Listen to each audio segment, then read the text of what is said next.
Welcome to the Next Level You podcast. In today's episode, we dive deep into New Year's resolutions and what it's going to take for you to finally make this year your best year yet. So stay tuned. Hi, I'm your host, Jamie Lang, and welcome to the Next Level You. Inside this podcast, we dive deep into the inner workings of your mind, how to elevate your life, the necessary subconscious reprogramming to the undeniable laws of success, and the tools, techniques, steps, and lessons I have learned in my 25-year journey of inner growth and development. You can expect hard truths and honest conversations about what it takes to up-level your life and step into the best version of yourself. Join me on this journey in creating your best life. Ready to become that next level you? Let's begin. Welcome everyone to 2024, our first episode of the new year. I tell you what, it has been an exciting last 2 weeks, 2.5 weeks actually now. I planned on releasing a couple of episodes before Christmas and then one in between Christmas and New Year, but like all good plans, they went out the window when Christmas and festivities and parties and family time and going away, that all got in the way. But that's okay. I gave myself a pass rather than being stressed out and delivering to you a less than quality episode or a forced episode, which is absolutely not in alignment with my goals for this podcast. I want to be sure that I am on point every time and full of energy of what I want to produce and share with you, rather than be forcing something, excuse me, I got a little croak in the throat for the beginning of the year, but rather than forcing information out, I want to be like a channel where I feel aligned to be able to speak about something. And so here we are 1 week into the new year, and I don't know about you, but this year just seems different.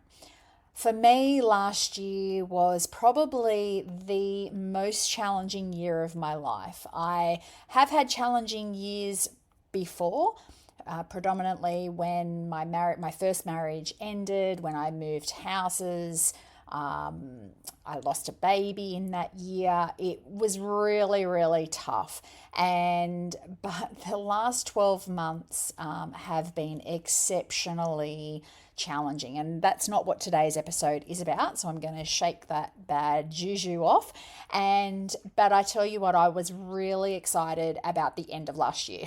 I couldn't wait to say sayonara to 2023. And welcome a brand new year. And there is just something about a new year. It's like we're all given permission to wipe the slate clean, to take the blinkers off, to allow ourselves to dream big of what we want to create for the next 12 months. But the interesting thing is that most people, whether you set tangible, physical, or even mental resolutions, most people, by the time February the 1st rolls around, most people, and when I say most people, I mean upwards of 90% of people forget their goals because they're either not in alignment with those goals anymore, they have found it too hard to stick to what they wanted to achieve, they hit an obstacle and just went, oh, well, I'll just keep going back to my old way of life and patterns. Or they just don't have the consistency needed. And when they're not seeing enough results come through fast enough, because let's face it, we live in a society of instant gratification. We live where everything is at our fingertips. And so when you are come the 1st of January, you think, right, this is the year I'm going to do A, B, and C.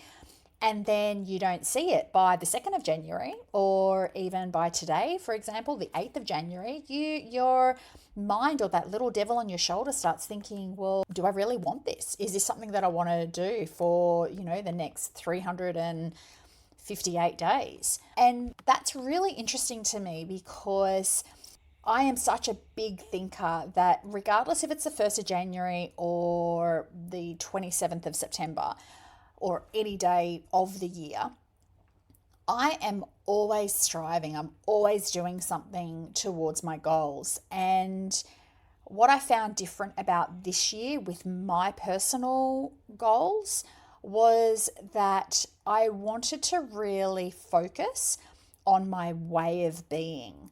So yes, I have some tangible, measurable goals, but I also have this great sense of who I am and who am I being that I really want to embrace and become that person that already has those tangible results, regardless of if they're in my physical reality now or not.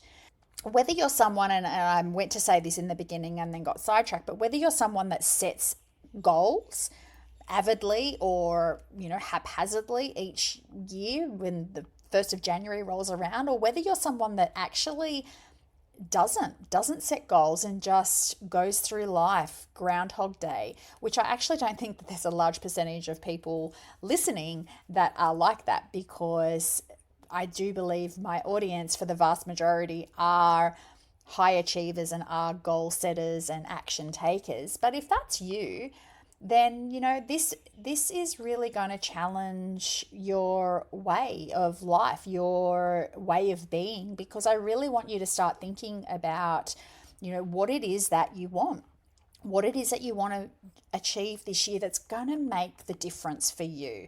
That could be anything, and I'm not going to go into different areas of your life or anything like that, because I think that that's really can be a personal thing. But what does that look like for you? How is that going to look like for you this year?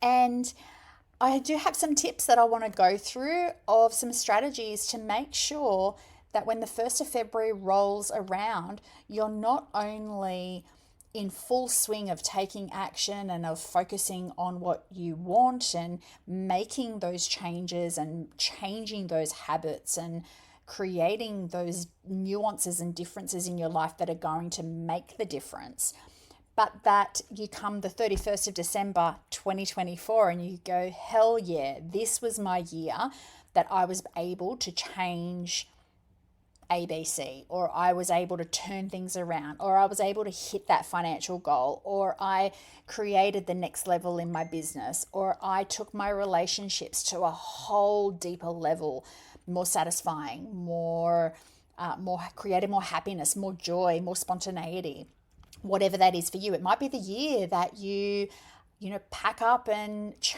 move states. It might be where you travel overseas, go on a large holiday or a small holiday, whatever that is for you. That's what I want for you, is come the 31st of December that you can sit down and really just rejoice in how far you've come. And so that means getting over some few hurdles. And that also means that project yourself forward to the 31st of December. That person sitting there reminiscing and thinking about those last 12 months, filled with pride for what you have created, that person is different to the person that you are on the 1st of January.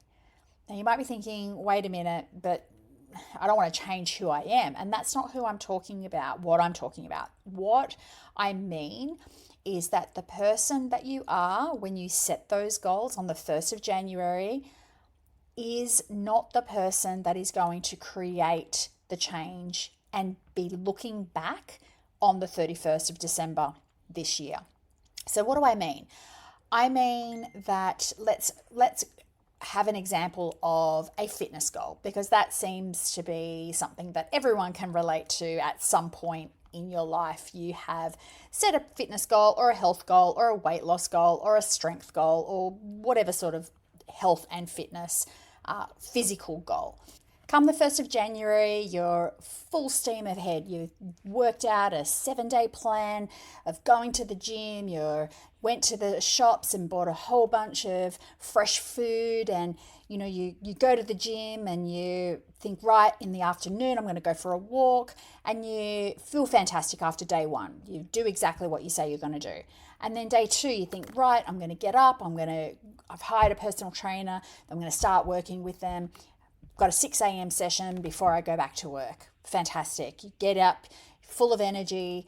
You hit the session with your trainer. You feel fantastic. You're eating fruit and vegetables and lots of protein. You go to work feeling great. Hit the end of the day of work and think, man, that was a really big day. Right, I've got to get up and do it all again tomorrow. You might do it Wednesday. You might do it Thursday. You might then just go, okay, I'm going to go back next week. And then the weekend hits and your body is so in pain because you haven't been following a regular exercise routine prior to the 1st of January, that then rolled around the next week, you think, oh my gosh, I've got to do that again. And I'm going to have to do that for the next 52 weeks. You might do it for the second week. You might do it 4 days for the second week. The next week, you might do it 3 days. The next week, you might, feel a little bit tired and have a niggling injury because you didn't do something correctly in the gym, but you push through anyway. Come that 4th week, when you were starting to go into February, it's like, man, this is too hard. I'm hungry. I'm tired. My body is sore.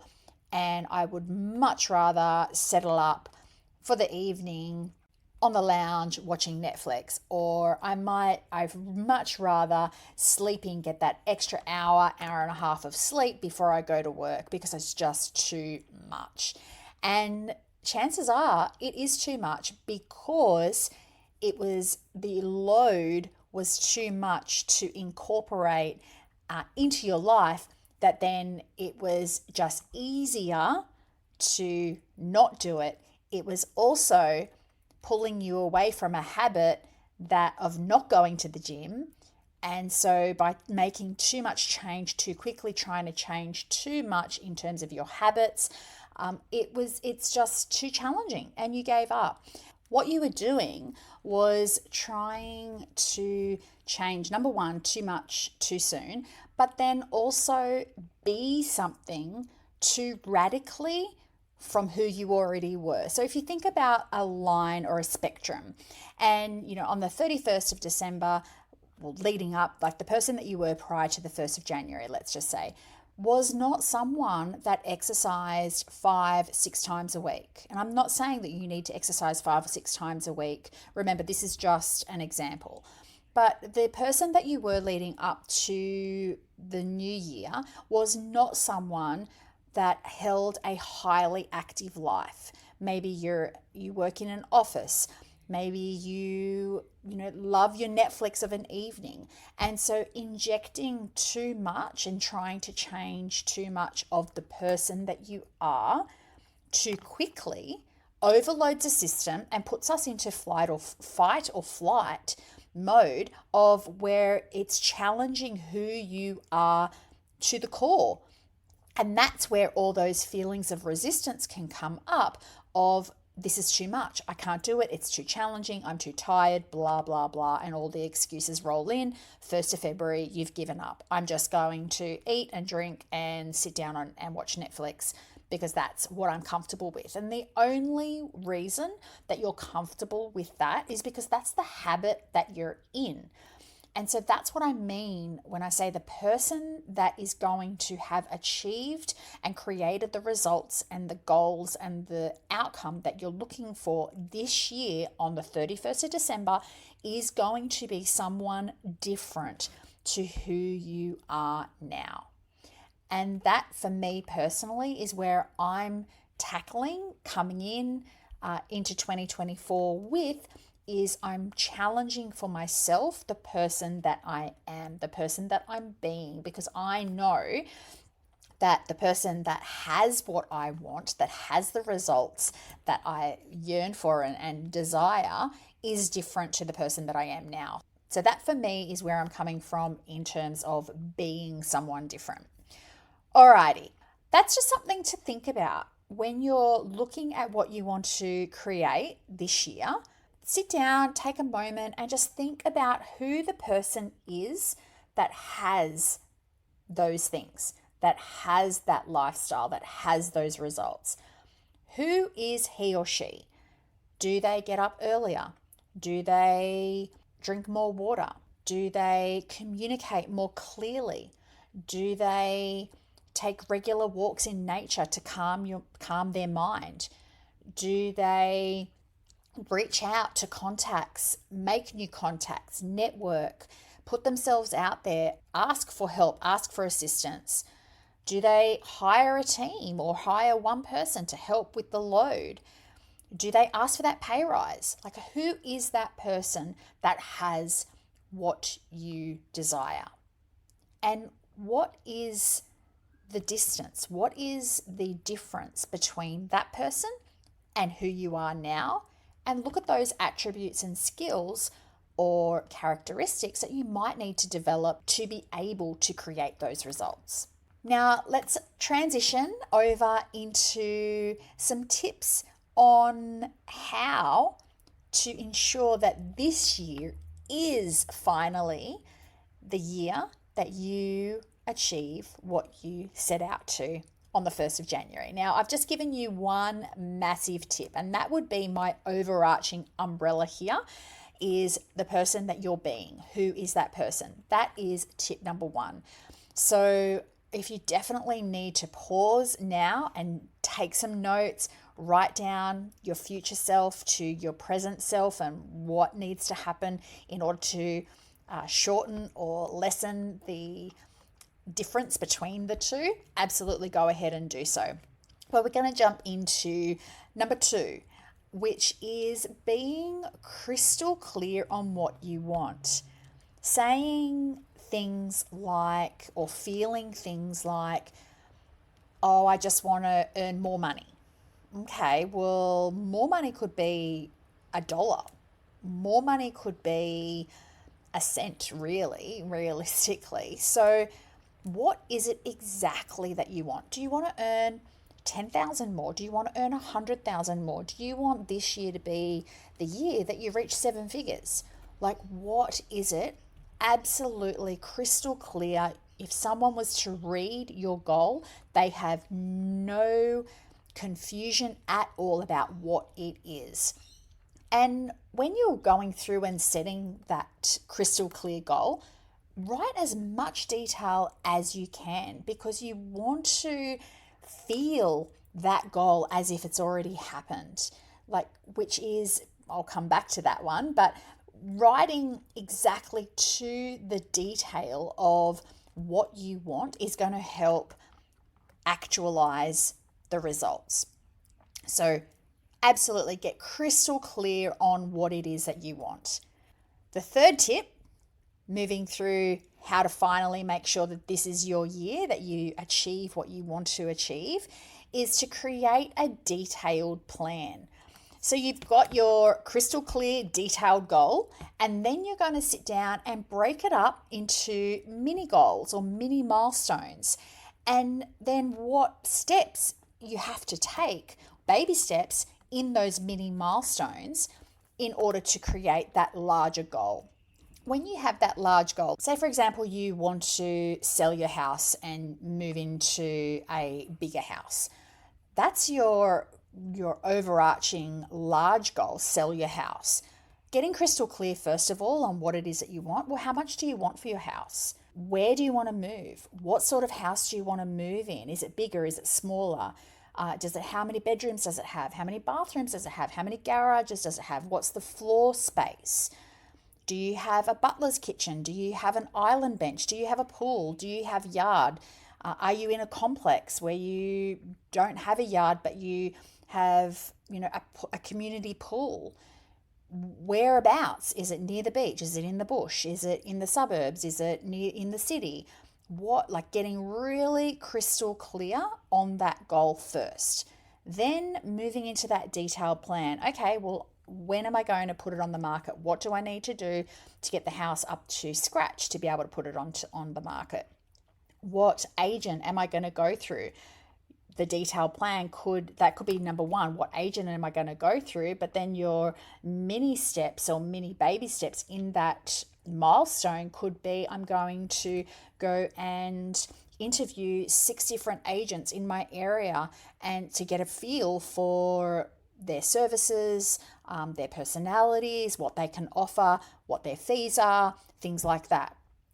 Then, it might then be, okay, well, then I'm going to get my house up to scratch for open home. So what do I need to do? I might hire someone to stage it for me. Or if I'm going to use my own furniture, do I need to clean anything, move anything? So that could be another mini goal or mini milestone in your detailed plan. So it's really breaking whatever your goal is, really breaking it down into actionable steps, and then from there even further into then baby steps, so that the overarching goal isn't so overwhelming when you're thinking about achieving that.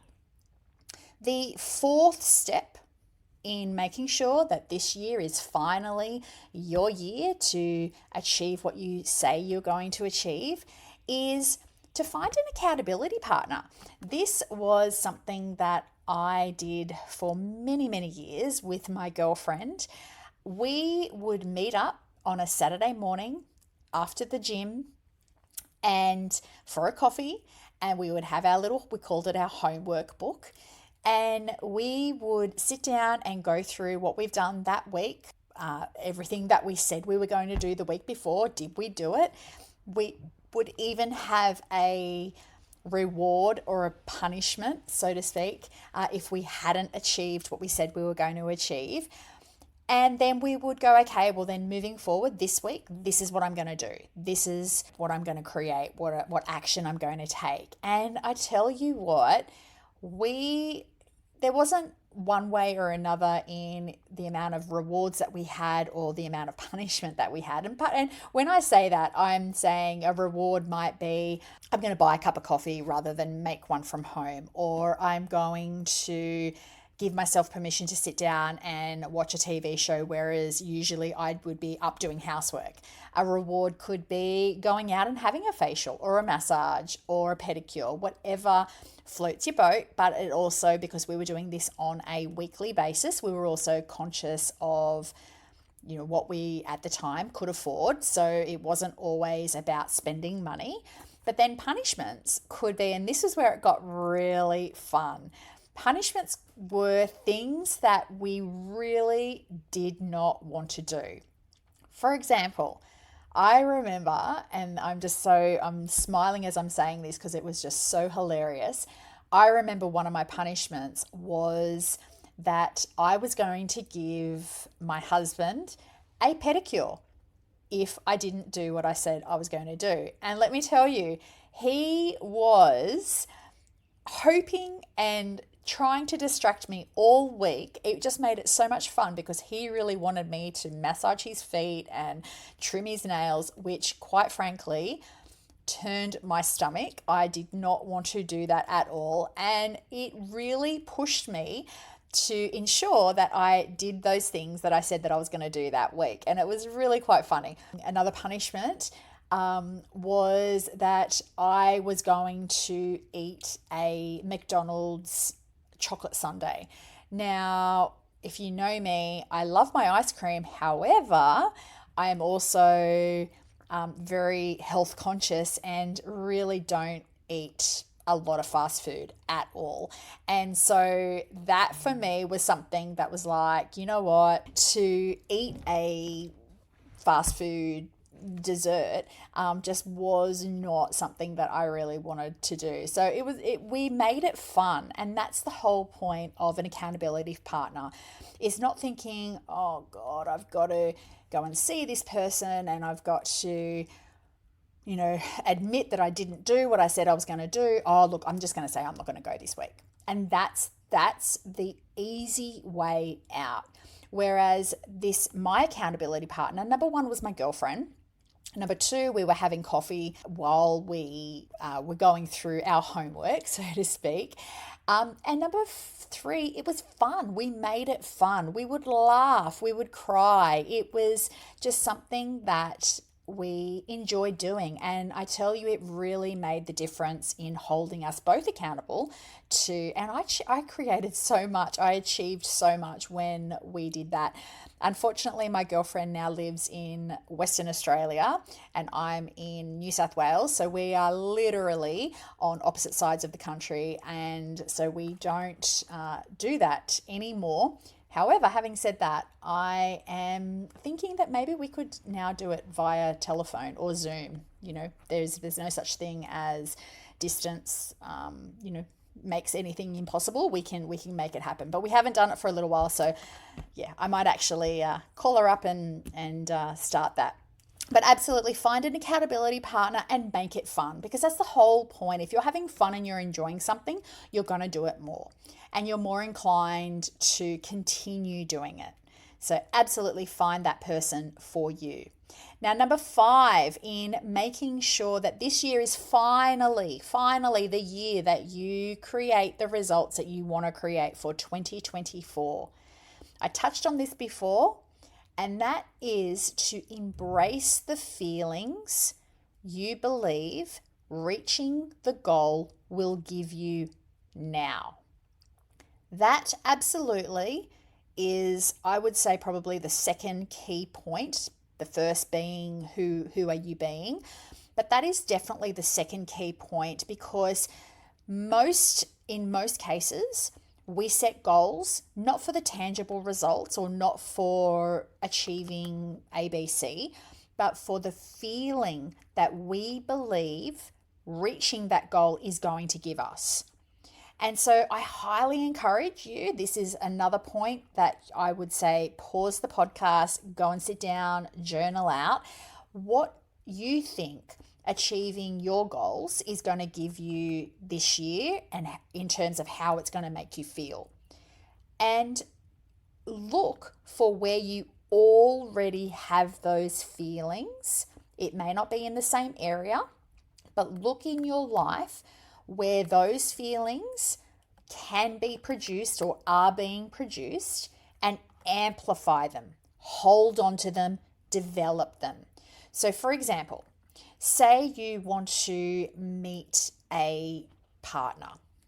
Maybe you want to get into a relationship and you want to share your life with someone, which is just beautiful. The feelings that you believe, this is just an example, but the feelings you believe reaching that goal are going to give you could be connection, love, and maybe a sense of security or acceptance. Let's go acceptance. So connection, love, and acceptance. They're the top three feelings you think finding a partner and being in a relationship is going to give you. So where in your life would those feelings already exist? For example, connection. You might be part of an awesome team at work. You get along well with your work colleagues, you feel that you contribute and you're heard, you connect really well with potentially customers or your boss, you feel that your potential is being met and you're really being appreciated, and you really feel connected in the work that you do and the outcomes that you get at work. Those feelings of connection are the same if you're in a relationship, of being supported, of being heard, of being able to contribute, of being a part of a unit. And so when you're at home and you're thinking, oh man, I really want to be in a relationship, take yourself visually and mentally to those feelings when you're at work of being connected, and then think about them, amplify them, dwell in them, and imagine those feelings with someone at home. And that's what I mean by amplifying, hold on to, and develop. So you're really encouraging your body to react and respond to those feelings. And it's absolutely, I want to make a caveat here, that you're not then going, oh, but then I don't have someone sitting beside me right now. I've got it at work, but I don't now. Avoid looking at what you lack or what you don't have, This is about looking for where those feelings already exist in your life and then transferring them mentally and holding on to those feelings and having, oh, I'm so grateful that I have that connection at work. I look forward to having that connection with a partner. Imagine feeling heard. Imagine feeling respected. Imagine feeling part of a unit with that someone special. Oh man, I feel fantastic at work. I bet it's going to be even 10 times more feeling fantastic when I'm in a relationship. So I really encourage you to look in your life where you already have the feelings that you think achieving that result are going to give you, and amplify them, hold on to them, think about them, embrace them, develop them more internally. All right, and the final tip in making sure that 2024 is your year, your best year, the year where you create everything that you have set out to on the 1st of January, is to emphasize the positive suggestions to change subconscious programming. Now, let me break that down. What do I mean by that? First of all, what's a positive suggestion? And we haven't even begun to discuss what subconscious programming is, but we're going to dive into that in future episodes. However, positive suggestions are putting yourself as if it has already happened. So, for example, let's go back to a money goal. And your goal this year is to earn 10,000 more in revenue. Let's just keep it easy and simple. 10,000 more. A positive suggestion is I earn 10,000 more, or I earn XYZ per year. I am so grateful to have earned an extra 10,000. That extra 10,000 comes easily and abundantly. Those are positive suggestions. Now, to change the subconscious reprogramming, or the subconscious programming rather, in your brain, in your mind, is your brain automatically is going to go, oh, but you don't have it yet. Oh no, but it's not that easy because you tried it last year and it didn't happen. And in order to change that subconscious programming, we need to go in and continue to emphasize those positive suggestions. And I'm not simply talking about affirmations. That's absolutely not what I'm talking about. The positive suggestions is where you quiet your mind. It might be first thing in the morning. And this is probably the best time of day to do this. You're going to do this 3 times a day. First thing in the morning, just before you wake up completely, is a lot while you're lying there, maybe the alarm's gone off and you're just lying there, is to then go into those positive suggestions. So you're running through, let's just pick one saying, the extra 10,000 of revenue this year came so easily. The extra 10,000 of revenue this year came so easily.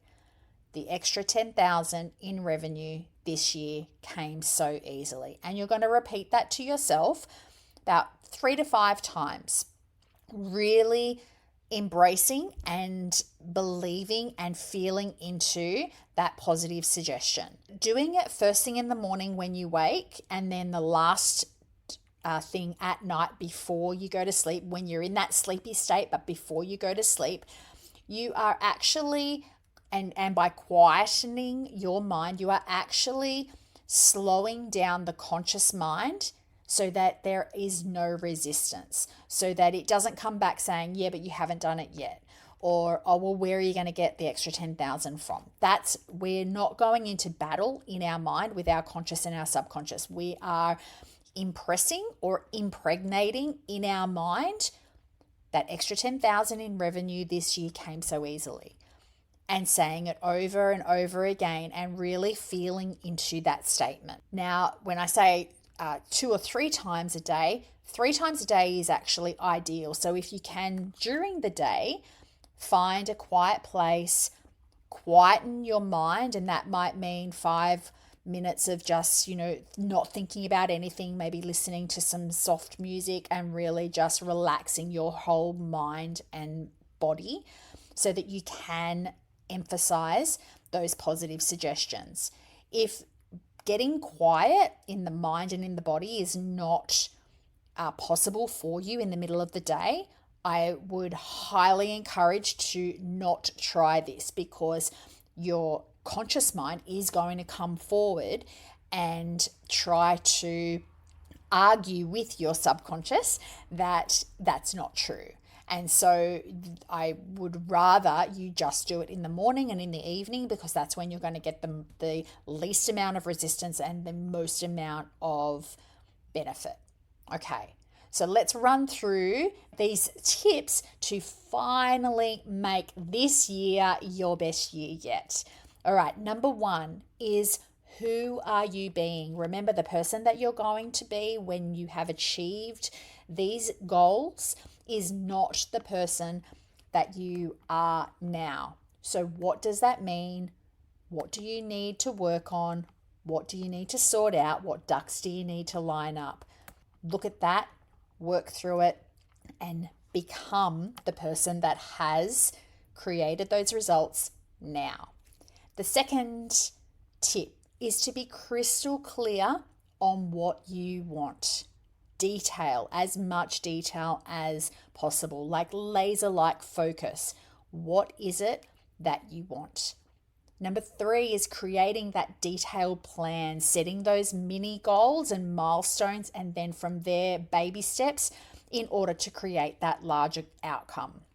Number 4 is finding that accountability partner and making it fun. Highly, highly, highly recommend that. Number 5, embracing the feelings now that you believe reaching that goal will give you. So look for where you already have those feelings and amplify them, hold on to them, develop them. And finally, number 6 on the tips on making this year your best year yet is to emphasize positive suggestions to change subconscious programming. If you need to go back and listen, rewind to that section where I explain how to imprint positive suggestions on your subconscious, absolutely do so, because this is key to lasting change. All right, thank you so much for tuning in today. It really has been great. I hope you had a wonderful festive season with your families and friends and felt joy and love. I know that it can be a challenging time for some, and I really do wish you the very best for this year. It really is going to be a great year. I am so glad and so grateful that you are here for the ride, because look out, we have some great things happening in Next Level You this year. So stay tuned for the next episode, and I will speak to you then. Bye for now. Thank you for tuning in to today's episode of The Next Level You. If you loved and found value in today's episode, be sure to share it with me so I can continue delivering valuable content and inspire more listeners. And if you haven't connected with me on social media, come and join me on Instagram, where you can find extra doses of inspiration at The Jamie Lang, or visiting my website at jamielang.com. That's spelled JAIMELAING. Your support means the world to me, and I'm so grateful for you all. Until next time, remember to embrace the journey to become the next level you.